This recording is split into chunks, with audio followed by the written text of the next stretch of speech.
안녕하세요, 제임스입니다. 이제 미국에 있는 학생들과 한국의 국제학교 학생들 중에 8학년생들은요, 여름방학이 끝나고 나면 9학년, 즉, 새로운 고등학생이 되죠. 사실 이 9학년이라는 게 부모님들은 이제 막 뭔가를 시켜야 될 것 같고, 마치 본인들이 대학 준비를 해야 할 것처럼 마음이 상당히 분주해지시지만, 정작 이 예비 9학년생들은 대학 입시가 끝난 고등학교 졸업생들보다도 어찌 더 한가해 보이기만 합니다. 너는 이제 고등학교도 가야 되고 대학 준비가 코앞에 있는데 왜 게임만 하고 있냐고 한바탕 소리는 질러보지만 할 거 다 하고 노는데 왜 그러냐고 반문할 때는 막상 대꾸할 말도 있곤 하죠. 사실 정작 부모님들도 아이들에게 왜 공부 안 하느냐고 소리는 치셨지만 사실 정작 구체적으로는 뭘 어떻게 시켜야 될지 모르는 것은 마찬가지입니다. 그래서 오늘은 이제 9학년 또는 고등학교에 올라가는 학생들을 위한 대입 준비 방법에 대해서 말씀드리는 시간을 갖도록 하겠습니다. 사실 아이들 말처럼 9학년이라고 하면요, 대입을 준비하기에는 아직 먼 이야기처럼 들릴 수는 있겠지만, 사실 지금부터 진지하게 생각하지 않으면 나중에 후회하시게 될 수도 있습니다. 이유는 간단합니다. 9학년 성적과 과외 활동 기록이 대학 원서에 들어가기 때문이죠. 특히 9학년 1학기 성적도 명문대학 입시에서는 영향을 끼칠 수가 있습니다. 새로이 학교에 가시면요, 학교마다 오리엔테이션에서 어느 정도 설명을 해드리지만 요점은 그렇습니다. 필수 코스는 반드시 수강을 하고 성적 잘 유지해야 되고 적극적으로 과외 활동 및 봉사 활동에 참여하라는 이야기입니다. 뭐 굉장히 간단하게 들으니까 조금은 자세하게 말씀드리겠습니다. 처음 9학년에 올라가게 되면요, 대부분의 학교에서는 단체로든 또는 개인별로든 카운슬러 선생님과 미팅을 갖게 됩니다. 주로 이 미팅에서는 대학 진학을 위해서 처음부터 신경 써야 되는 내용이나 학교 생활에 관련된 정보를 주기 때문에 바쁘시지 않다면 가능한 한 참석을 하시는 게 좋습니다. 개인 상담의 경우에는 담당 카운슬러 선생님께 대학 진학에 관한 구체적인 목표를 알려드리는 게 좋습니다. 모든 부모님들과 학생들의 상황이 다 똑같지는 않습니다. 누구나 다 명문대 진학이 소원은 아니고요. 그저 누군가에게는 고등학교 졸업만으로도 만족할 수가 있는 거죠. 따라서 많은 학생들을 담당해야 하는 카운슬러 선생님이 따로 미리 알지 못하는 이상 학생 개개인에게 대학 목표를 설정해 줄 수는 없는 일입니다. 대부분의 일반 고등학교 선생님들이 대학 진학에 사명감을 갖고 있지는 않겠지만요. 대학 진학을 희망하는 학생을 굳이 도와주지 않는 선생님도 당연히 안 계시리라고 믿습니다.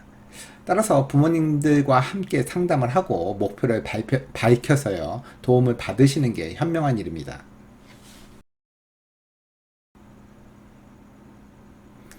학교 성적은 대학 지원 원서에서 가장 중요한 부분입니다. 대학들은 당연히 좋은 성적의 지원자를 원하죠. 그러나 이왕이면 좀 더 어려운 과목에 도전을 하셔서요, 좋은 성적을 받았기를 원합니다. 따라서 학교에서 제공하는 많은 상위과정 수업이나 AP 수업을 수강하시기 바라겠습니다. 대부분 학교에서는요, 9학년의 경우에는 AP 과목을 수강하게 하지 않습니다만, 여러분들이 원하실 경우 할 수 있는 과목들도 있고요. 허락이 떨어진 경우 AP뿐만이 아니라 커뮤니티 컬리지와의 이중 등록 프로그램들도 있으니까 알아보시고 수강하시기 바라겠습니다. 대입 지원 서류에 있어서 성적, 특히 어떤 과목을 들었고 어떤 점수를 받았는가 하는 것은요, 입시에 가장 결정적인 비중을 차지하는 요소입니다. 아직 대학 입시까지는 시간이 많이 남아있는 것처럼 보이지만요, 9학년 때 성적이 안 좋으면 상위권 대학 입학에 어려움을 겪을 수가 있습니다. 그렇다고 혹 9학년 성적에서 올 A를 못 받았다고 너무 스트레스를 받으실 필요까지는 없습니다. 사실 대입 입시 사정관들은요, 점차 향상되는 성적을 좋아하기 때문에 10학년 때와 11학년 때 성적이 우수할 경우에 9학년 때의 작은 실수는 큰 문제가 되지 않을 수도 있습니다. 세계화의 요구에 따라서 대학들도 자신들 대학의 지원자들이 외국어 능력이 탁월하기를 바라고 있습니다. 고등학교 4년 동안 외국어 공부를 계속 하셨다면요, 입시에 유리할 뿐만이 아니라 대학에서 따로 요구하는 외국어 능력 기준에도 충족시킬 수가 있고요. 해외 연수의 기회를 갖기도 합니다.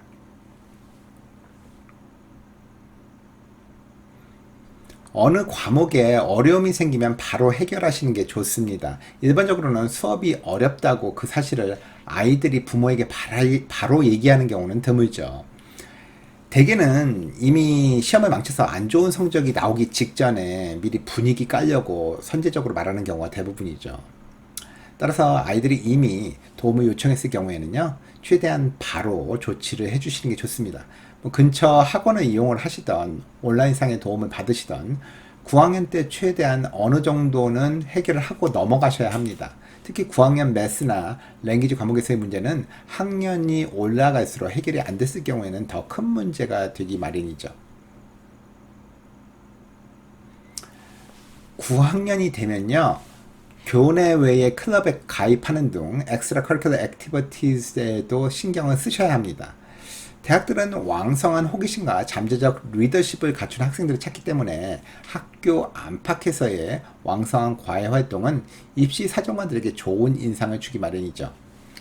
단 주의하셔야 하는 거는요, 이러한 엑스트라 커리큘러 액티비티들이 몇 개의 클럽에 들었냐 하는 양적의 문제가 아니고 얼마나 자주 오랜 기간 활동했는가 하는 깊이에 더 많은 포커스를 둔다는 점을 명심하시기 바라겠습니다.